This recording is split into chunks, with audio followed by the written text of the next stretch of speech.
Hey guys, I am John Carrick, author of Legacy of a Mad Scientist and The Legend of Ashley Fox, two amazing science fiction fantasy novels for you on Amazon Smashwords or right here on YouTube as audiobooks. And I'm making really good progress on the third one. It's coming along really well. Today we are looking at Trencher number 4.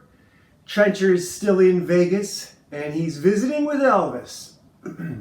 Elvis has returned to the building. So Trencher, as these books go on, becomes a little more clear exactly what his role is. Gideon Trencher, or Gideon is a Trencher. It's not quite clear. This is Keith Giffen and Lovering Kinzierski on the colors. And this book is too good to put down, even though the story is nonsense and they ran out of steam by the 4th issue. So the last issue was non-stop superhero fight. It was basically this Trencher character versus Superman, Image Comics version of Superman called Supreme. And now, what do you do now? How do you top that? He got his head knocked off and fled to an alternate dimension. So what's next for this guy? Well, the adventure continues. He's returned to Earth and he's looking for Elvis. Elvis, so basically the way this character works, he is a possessed body bounty hunter. He's chasing spirits that have possessed human bodies and are using superhero abilities in those bodies. So in a superhero universe, he is chasing people who have fled heaven and possessed people back on Earth. And they use cyborgs. They use a lot of robotic parts to do it. It seems like these people he's chasing are mostly robots, if not completely robotic. And they all have Transformer level abilities in that they can put themselves back together sort of on the spot. You know what this is? And I thought about this while I was reading it, and then I forgot, and now I remembered it again. This is like GTA. This is a video game. This is a video game. And video game consequences are basically how it works. You can't advance a level until you kill the boss, but you can destroy everything on that level until you kill the boss. That's kind of, and you just have to repeat it and repeat it and repeat it until you finish the mission. That's how this character treats the universe that he's in. Exactly the way a 9-year-old treats a character in a video game. Just smash everything. And the first thing he does is he wrecks a car. He's driving it. I can't tell you which of these. Oh yeah, here it is. Here he's shooting up. Yeah, here he's killing an Elvis. This is Trencher killing an Elvis. And Phoebe, his computer's name is Phoebe.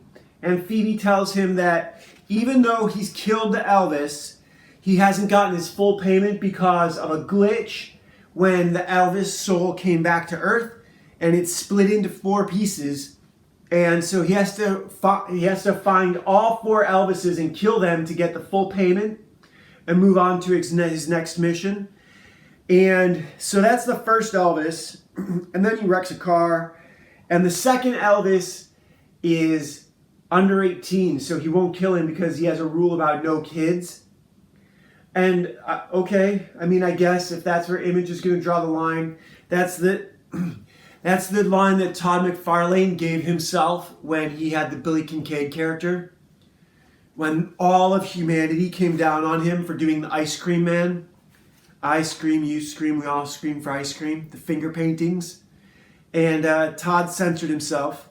And then he apparently censored the rest of Image Comics as well. So this guy's, no kids. And I certainly don't think this Keith Giffen, that this is where he exercised some restraint. Remember, Legend of the Overfiend had come out, and in that cartoon, a bunch of kids get machine gunned in the sewers. A bunch of kids who are hunting cockroaches to survive get machine gunned to bits in Legend of the Overfiend. But Image Comics is going to draw the line of killing a soul-stealing Elvis riding around in a 16 or 17-year-old. Okay. It also might just be a dumb way for Keith Giffen to advance his storyline because, look, I was looking at today, I was frustrated because I was looking at a version of the story I'm working on now that I had done the way I did my first 2 novels, where I sort of write the scenes as they come to me and I don't really go straight through. I sort of build on specific scenes and then fill in the areas outside to the sides of them. And that works for a novel, but it doesn't work for a comic. And so what I've been doing, now that I'm writing for the guy who drew this, and he's reading what I'm writing, I have more sort of responsibility for each chapter to advance the story. I'm trying to do comic book writing, thinking that you're going to deliver pieces of the story to the audience. You're not going to deliver a full trade paperback in one slam down on the table. Look, this is the way the comic book industry developed because it's very expensive. You can't afford to do 12 issues before anybody sees them. No one can afford that. The publisher can't afford that. So this is the way it has to be done.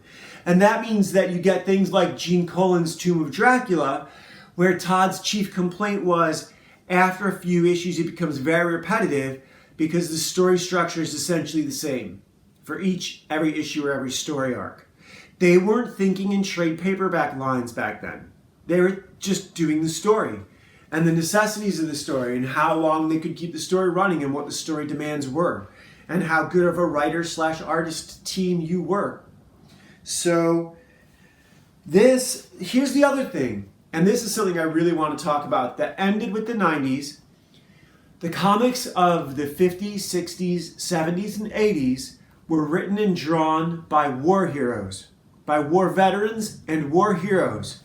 The movie stars of that time were war veterans and war heroes. The guy, I'm spacing on his name and I didn't look it up, from one of the cop shows, The Dirty Dozen, I think. The leader of the Dirty Dozen was a war veteran and had won a bunch of stuff. Jimmy Stewart was a war veteran and had won a bunch of awards for flying bombing missions, and his plane had gotten shot up a bunch from what I understand. Chris Christopherson was in Vietnam and flew helicopters. Got meritoriously promoted to fly helicopters. Went to helicopter school, learned how to do it, and they were new. They were new aircraft. I was reading some of the Lee Child, Jack Reacher books. We're listening to them on audiobook.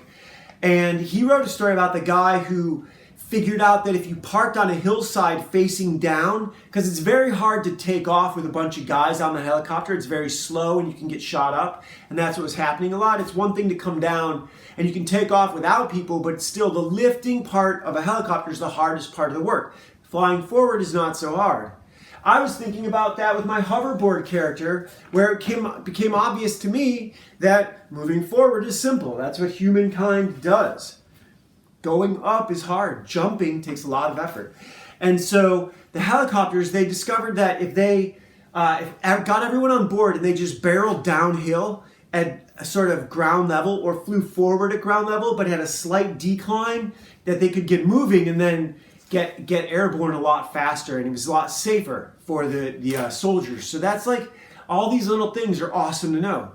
And Chris Christopherson, the movie star from Blade and Pat Garrett and Billy the Kid, one of Sam Peckinpah, personally I think Sam Peckinpah's best movie, with James Coburn as Pat Garrett. Now they're older than Pat Garrett and Billy the Kid were, but the performances in that film, that's one of those things where the sum of the parts is greater than the whole. It doesn't have to be the real story if the story that you're doing now is so good. This fulfills a lot of that. The art style of this should be a cartoon or a video game, but they should have a better writer working on it, and better jokes, and someone doing lighting and cross-hatching and shading, and then someone coloring. Because this is flat inks. It's not inked with shade. So they didn't spot their blacks, as they say. As you're told to do in How to Draw Comics the Marvel Way. There's no silhouetting going on. There's no mid-ground, foreground, background. It's there, but the colorist has to sort it out. And that's a lot. Apparently that's a lot of work for a colorist. Why don't you bring in a lighting artist? Like video games and movies and Television has. They have to have it. You guys just piled it on the ink, on the penciler. Oh, that's the penciler's responsibility. Costume design, penciler's responsibility. Acting, penciler's responsibility. Story development, story arc, penciler's responsibility. Pencilers absolutely not trained in any of those arts. All they are is illustrators. Now you suddenly want to make them everything else in the world, and you wonder why so many of them choke on it. Look, I have a Tolkien level story, and I am glad. Look, Tolkien didn't have to put out a book a year. Stephen King puts out shit. Cormac McCarthy put out what, 5, 8, maybe 10 books total? If you're putting out a book a year, it's garbage. You're repeating yourself on a pattern that, look, I can see the pattern in Stephen King's stuff. You guys should be able to too.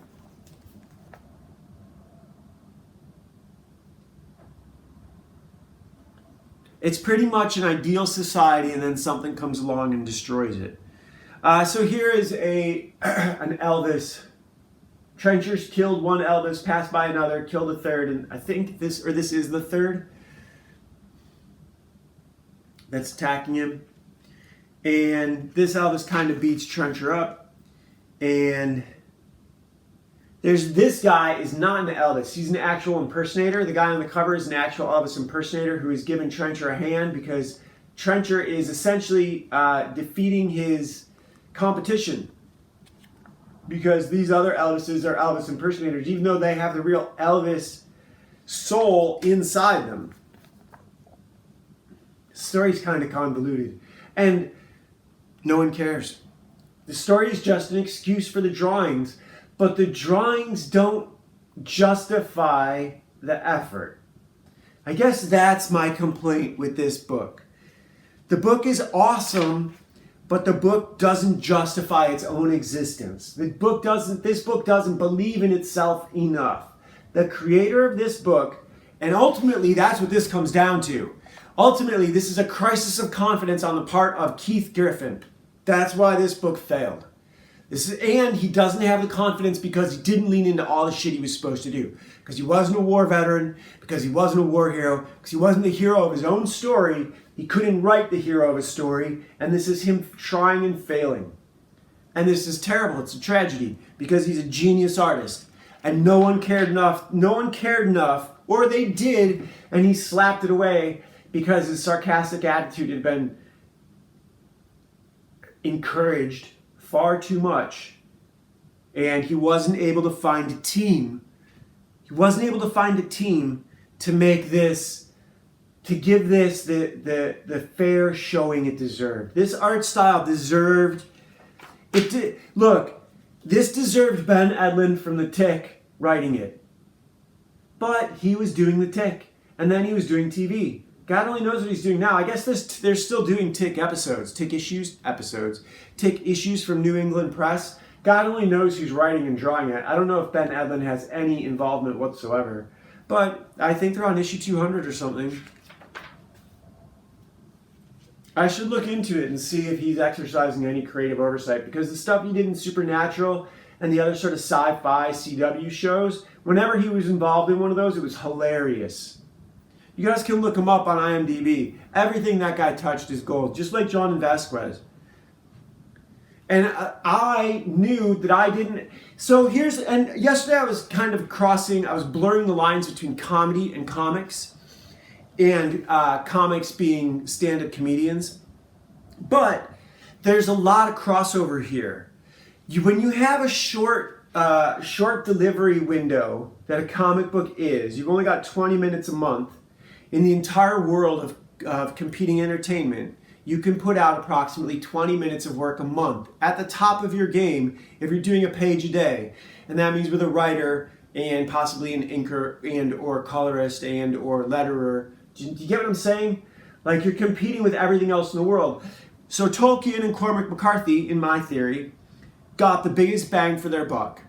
Victor Hugo, the novelists, got the biggest bang for their buck. If they really wanted to create something and make it last, those people have had a bigger lasting impact than Todd McFarlane. Even the new ones, like, what's her name from Harry Potter? I'm spacing on the writer's name. But it doesn't matter. We're at an inflection point. And I know that my audience, now that said, I still know that my audience reads comics and plays video games. And my stuff leans more that way. So I'm perfectly happy with what this is and the new one that I'm working on and where I'm at and what I'm doing and how I'm doing it. I own my own IP. I have not been in a desperate hurry to sell it or to help get help producing it, which a lot of artists end up not owning their own work. Or they rely on someone to come in and help them, and then that person at the last minute, for whatever reason, has to cancel the deal. Did I show you that, guys, this page? I'm not really talking about the story because nothing really happens with the story. And this is the last one.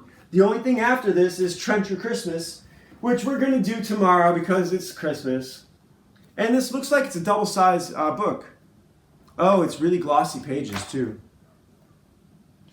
So basically what happens in this is he kills a couple of the Elvises, but not all of them. He kills 1 out of 4. And one of them he can't touch, and he's hunting the third one.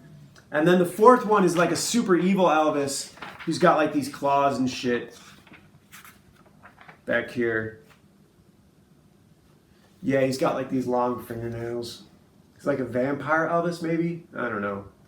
I suppose we'll see. He's been at the end of every issue for the last 3 issues, starting at 2, 3, and 4. So yeah, it's been the last few issues. Here we get some, I guess this Prophet stuff is blowing up right now. I was just listening to Shelby Robertson talking about that.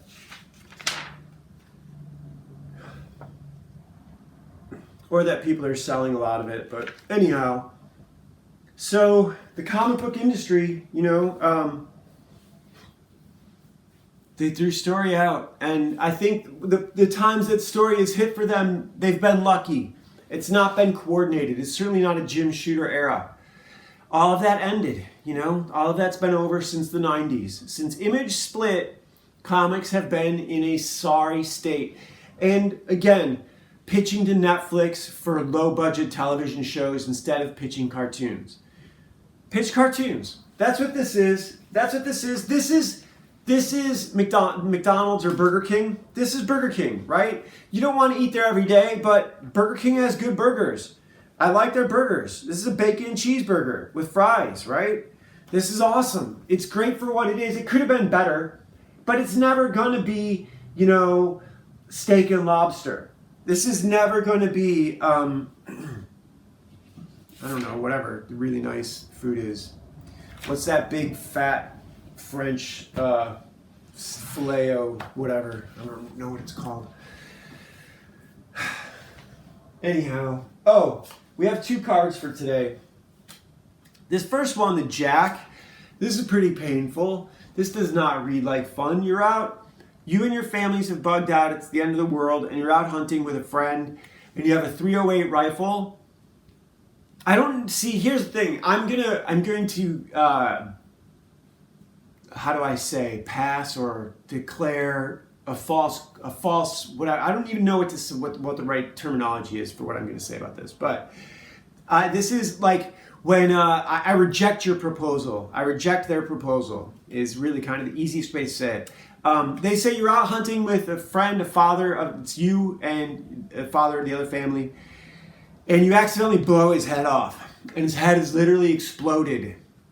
And do you go back and lie to the other family about how it happened? Because it was an accident. It says an accidental discharge or some whatever terminology they use, which you can't really have with a hunting rifle. It's really not possible, and you should never be flagging anyone with a gun. To have an accidental discharge and kill someone, if you're this stupid that this can happen to you and you have no training and you've gone your whole life, you're not a military veteran, you have no place in the end of the world, you probably shouldn't have even survived and gotten that far. And you are, believe me, if you're the person who did this, you will lie to those other people because you're an asshole. You're a piece of shit to begin with. You're probably a fat fuck, doesn't exercise, doesn't know that you can do 1,000 crunches in 17 minutes because you've never done it. This one, the Queen of Spades, is just, if you have a conflicted idea, send your idea to us and we'll take it and make money with it. Because most of our ideas are shit. And a lot of these ideas are shit. They clearly have some women on their staff or some untrained people on their staff, which is, you know what? It's just fine, because that's going to be the problem. That's going to be the problem with the end of the world anyhow. You know that bit, I've said this before, in Batman, where Christian Bale and Liam Neeson are fighting on the ice, where he's getting his training from the League of Shadows in Tibet, the Himalayas. And it's the thin ice, although I don't know how you have thin ice out in the Himalayas. That bit where he says, I had training. He's like, my father got killed. He said, what did he say? Your father was nothing. Your father was a nobody. And he said, well, what would happen to you? And he said, I've had training. And he goes, training is nothing. The will is everything. That's wrong. That's wrong. Training is evidence of will. Will doesn't hibernate. Your will is not fucking hibernating throughout your childhood. Your will is seeking out training. And it doesn't stop. That evidence of will is someone who's seeking out training their entire life and is constantly learning something new. You need to be doing that. I'm lucky I got forced into this. I got backed into a corner and I had to take a really close look at my life. Having my 2 crossed eyes and surgery on both my eyeballs, I had a very unique childhood. And then, on top of that, being the oldest of 14 kids. So, at school, I was humiliated daily. I was the lowest rung. I was the kid who got everything wrong, the clumsy idiot, right? But at home, I was forced to set the example for my younger brothers and sisters. So there's no quit, there's no becoming a drug addict and dropping out of society, no leaving Las Vegas. I don't get to do that because I have 8 younger brothers and 5 younger sisters. Used to have 9 younger brothers, but it's a big story. So I'm from a big family, so there's no quit. And I had to think about my life, like, what am I going to do? What am I going to do with this opportunity that I have? So my eyes are fucked up, right? I'm never going to fly a jet. I'm never going to play baseball. I'm never going to play professional sports at anything. It doesn't matter how fit I am. My father, here's the other problem. My father was a state track champion, 1 state. And I was absolute loser athlete. So he had nothing to say to me. There was no, as far as he was concerned, there is no training that could be done that could help me. So there's no rescue coming for me. I'm put in an impossible situation. I have to level up or fucking die. So I realized I was also really skinny. I realized I was going to have to go to the gym for the rest of my life. Today I got my shoulder workout done. I could eat more steak. I could put on more weight. But you know what? Like, I don't know anyone my age who can hold a candle to me. And I know there's guys my age who are bigger and buffer than me, of course. I just don't know them. So I'm happy, right? Like I'm doing my level best. And I am writing at a J.R.R. Tolkien level. This is what I'm most proud of. This is the greatest accomplishment I could have done for my life. And the new book is better.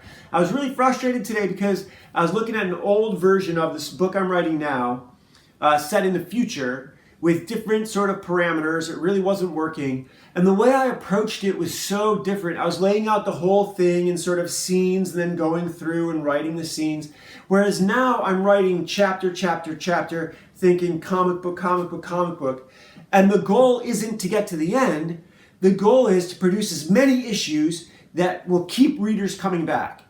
If this is a drug, see, this is the problem with The Matrix. They finished The Matrix with the 2nd and 3rd movies. You could have made 50 fucking Matrix movies where Neo was constantly fighting Agent Smith and it was the same shit over and over again, only this time he got another person out. You could have sent Neo throughout history saving famous people like Bill and Ted.